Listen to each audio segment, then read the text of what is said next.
حي على الفلاح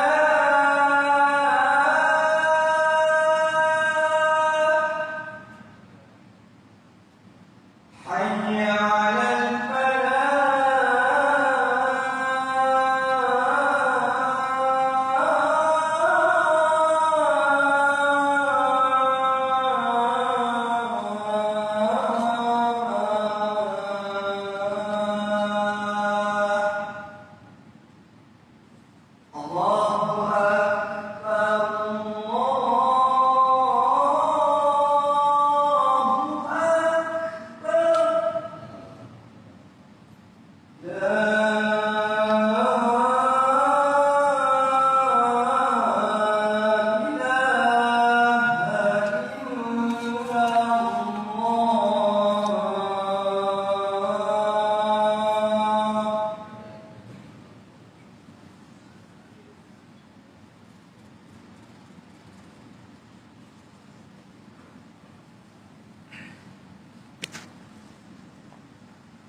Alhamdulillahi Rabbil Alamin. Nahmaduhu wa nasta'inuhu wa nastahdihi wa nastaghfiruh wa natubu ilaih. Asyhadu an la ilaha illallah wahdahu la syarika lah. Wa asyhadu anna sayyidana Muhammadan abduhu wa rasuluh. Allahumma salli wa sallim wa barik ala sayyidina wa habibina al-Mustafa sallallahu alaihi wasallam wa ala alihi wa ashabihi ومن دعا بدعوته وجاهد بجهاده إلى يوم الدين أما بعد فيا عباد الله أوصيكم وإياي بتقوى الله وتزودوا فإن خير الزاد التقوى واتقون يا أولي الألباب لعلكم تفلحون. Sudah jemaah dirahmati Allah sekalian, marilah sama-sama kita meningkatkan ketakwaan kepada Allah sebagaimana meningkatnya usia dan umur kita untuk bertemu dengan Allah. Allah Subhanahu wa taala menjelaskan dan menegaskan, A'udzubillahi minasyaitonir rajim. Yauma idzin yasdurun nasu ashtatan liyuraw a'malahum. Faman ya'mal mithqala dzarratin khairan yarah wa man ya'mal mithqala dzarratin syarran yarah. Khutbah Jumaat pada hari ini akan mengambil tajuk mengawasi jerat media sosial. Tuan sekalian, masyarakat dunia telah pun berubah seiring dengan perkembangan teknologi media baru yang melanda seluruh dunia, khususnya selepas berlakunya COVID-19. Penggunaan aplikasi media sosial dilaporkan meningkat di Malaysia, merekodkan 28 juta pengguna media sosial dengan 86% daripada penduduk negara ini. Dan ia antara yang tertinggi, bukan di rantau ini, bahkan di dunia. 86% rakyat Malaysia menggunakan media sosial. Kementerian Komunikasi dan Multimedia Malaysia turut mendedahkan bahawa rakyat Malaysia antara yang paling aktif menggunakan media sosial dan bilangan pengguna meningkat sebanyak 2 juta atau 7% dalam tempoh setahun, yakni pada tahun 2020. Hakikatnya media sosial merupakan salah satu alternatif untuk interaksi sosial, sumber ilmu, perniagaan dan sebagainya. Ia membuka banyak peluang muamalah dan maslahah sama-sama manusia. Lantaran itu, jika ia berada di tangan orang yang soleh, maka dia mendapat manfaat yang sangat besar. Sebaliknya, jika ia berada di tangan orang yang toleh, orang yang fasik, na'udzubillah, maka media sosial akan menjadi malapetaka dan bencana yang besar. Bukan saja dalam interaksi sosial masyarakat, bahkan peribadi. Sebagaimana juga harta. Nabi sallallahu alaihi wasallam menegaskan, ni'mal malus salih lirrajulis salih. Alangkah baiknya harta yang baik, yang soleh, berada atas tangan orang yang soleh. Allah Subhanahu wa taala menegaskan dalam ayat tadi bahawa pada hari itu, yakni hari kiamat, manusia akan keluar berselerakkan daripada kubur masing-masing untuk diperlihatkan kepada mereka balasan amal yang mereka lakukan. Sesiapa yang melakukan kebaikan walaupun sebesar zarrah akan diperlihatkan oleh Allah Subhanahu wa taala. Dan sesiapa yang melakukan kejahatan, perbuatan yang buruk walaupun sebesar zarrah sekalipun, maka ia akan dibuktikan, ditunjukkan. Dulu istilah zarrah diterjemahkan sebesar biji sawi. Hari ini mungkin jauh lebih kecil daripada itu. Kuman COVID tak dapat dilihat oleh mata kasar. Agaknya itulah zarrah. Dan kita lihat bagaimana di sisi Allah Subhanahu wa taala bukan besar atau kecil sesuatu perkara. Wabak COVID, kuman yang tak boleh dilihat oleh mata kasar menjadi bencana malapetaka besar seluruh dunia. Tuan-tuan sekalian, para jemaah dirahmati Allah, kehidupan hari ini menuntut kita mengikuti arus teknologi yang semakin berkembang. Seiring dengan munculnya pelbagai platform media sosial, semakin ramai rakyat Malaysia mendaftar sebagai pengguna. Remaja merupakan kelompok yang paling tinggi dan paling ramai menggunakan media sosial. Dan kita lihat kemunculan pelbagai platform yang ada, TikTok, WeChat, Twitter, Bigo dan sebagainya. Dan dengan pelbagai kandungan-kandungan yang dimuat turun. Di waktu yang sama kita dapati peluang orang untuk melakukan kebaikan terbuka luas. Kita boleh mendapat pahala yang berganda-ganda dengan menyebar maklumat yang betul dan berkongsi maklumat yang benar. Sebaliknya, seseorang itu boleh mendapat dosa yang berganda-ganda sekiranya dia berkongsi maklumat yang tidak betul, maklumat yang diharamkan, bukan saja mempamerkan sesuatu yang dilarang oleh syarak, termasuklah mempamerkan aksi menggairahkan, perjudian di atas talian, penyebaran gambar-gambar yang tidak berpatutan, video-video lucah dan seumpamanya. Islam letakkan garis panduan agar ketika berinteraksi dengan sama manusia, kita telah memelihara maruah dan tanggungjawab kita sebagai seorang hamba Allah yang ada penilaian di akhirat. Apa yang kita lakukan bukan saja mendapat kebaikan di atas perbuatan yang kita buat, tetapi kita mendapat pahala orang mengikutinya. Dalam sepotong hadis Nabi sallallahu alaihi wasallam, baginda menjelaskan, man da'a ila huda kana lahu minal ajri mislu ujuri man tabi'ahu la yanqusu min ujurihim syai'a. Wa man da'a ila dhalalah kana alaihi al-ithmu mislu athami man tabi'ahu la yanqusu min athamihim syai'a. Siapa-siapa yang menyeru kebaikan, dia mendapat pahala kebaikan tersebut. Dan semua kebaikan-kebaikan mereka yang mengikutinya, dan tidak kurang sedikit pun pahala daripada mereka.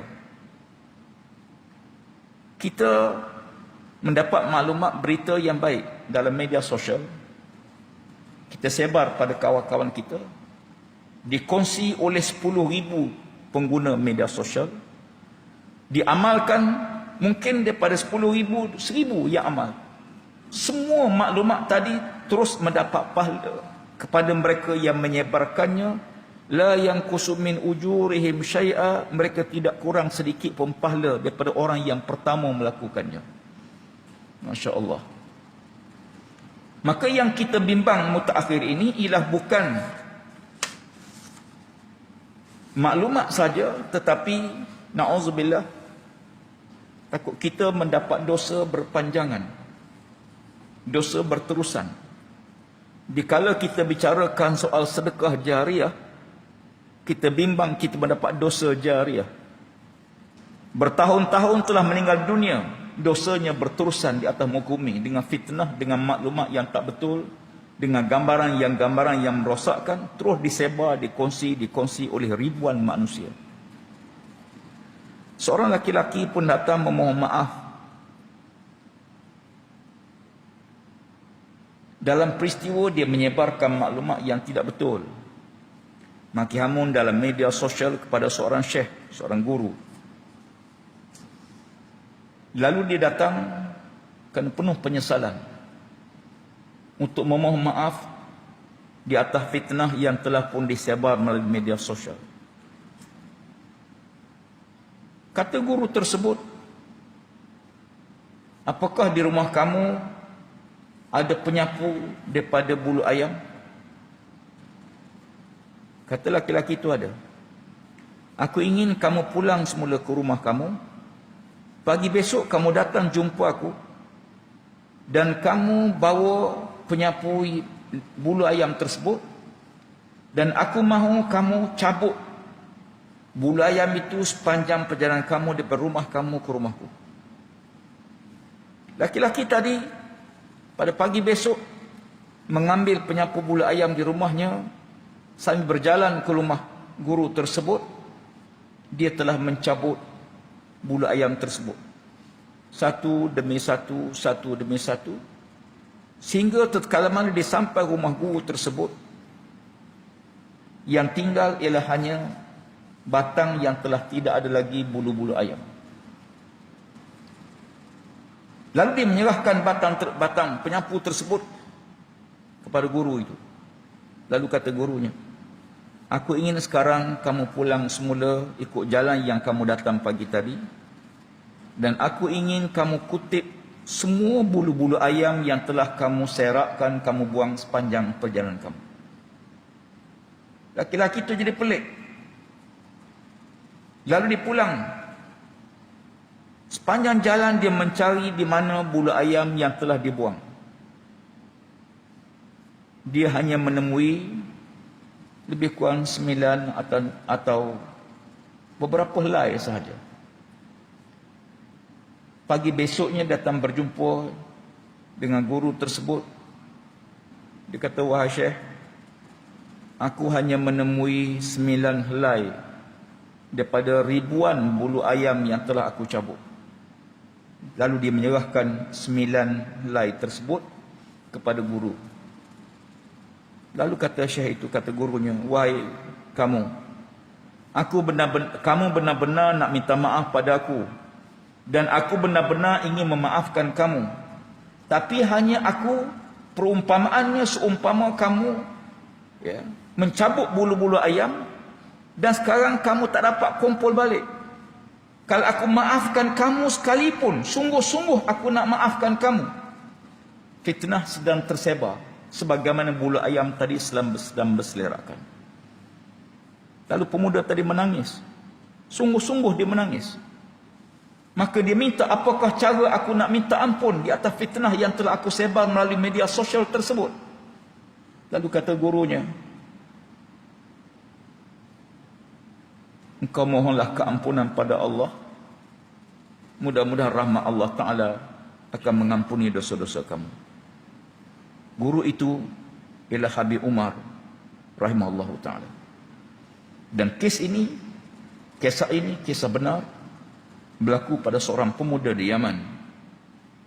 Dan dicatatkan dalam tulisan Habib Umar agar menjadi peringatan kepada kita semua, khususnya pengguna media sosial, agar kita berhati-hati dalam setiap perkara yang kita nak kongsikan dengan orang lain. Zaman kita zaman fitnah. Al-fitnatu na'imatun la'anallahu man aiqazaha. Fitnah ialah sesuatu yang sedang tidur. Allah laknat siapa yang mengejutkan fitnah tersebut. Maka marilah kita sama-sama menjadikan media sosial yang kita ada, apa saja aplikasi yang kita ada, benar-benar boleh menolong kita di hari akhirat. Mulakan pagi hari dengan buka telefon, dengan buka aplikasi Al-Quran. Jangan sekali-kali buka telefon pagi-pagi dengan baca Facebook, baca maklumat, baca berita lain. Mulakan dengan Al-Quran, supaya telefon boleh tolong kita di akhirat, dan kita mendapat pahala daripada telefon tersebut. gunalah dengan sebaik mungkin agar kita bukan saja dapat berkongsi maklumat, menambahkan ilmu pengetahuan, tapi di waktu yang sama kita juga mendapat pahala dengan aplikasi yang kita ada. Mengakhiri khutbah pada kali ini, marilah sama-sama kita merenungi beberapa kesimpulan penting. Yang pertama, media sosial merupakan salah satu alternatif untuk interaksi sosial dan sumber ilmu, sumber perniagaan dan sebagainya. Manfaatkanlah media sosial ke arah kebaikan agar kita memperoleh kebaikan dan pahala dengan media sosial yang kita ada. Yang kedua, marilah kita sama memainkan peranan memastikan media sosial tidak terjerat kehidupan kita dan tidak menjerat kehidupan kita, terutama anak-anak remaja, melalui pemantauan, kawalan ketat daripada ibu bapa, rakan-rakan, sebaya dan sebagainya. Yang ketiga, jadikan media sosial sebagai jalan alternatif dan interaktif untuk menyebarkan kebaikan, berdakwah, menyuruh kepada kebaikan dan mencegah kepada perkara yang mungkar.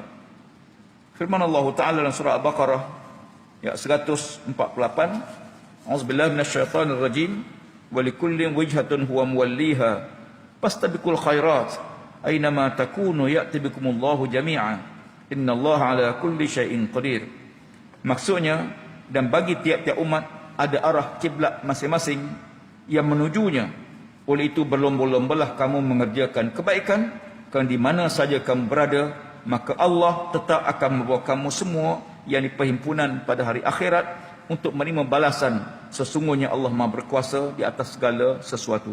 Barakallahu li wa lakum fil Qur'anil azim wa nafa'ani wa iyyakum tilawatahu innahu Hamidum Majid.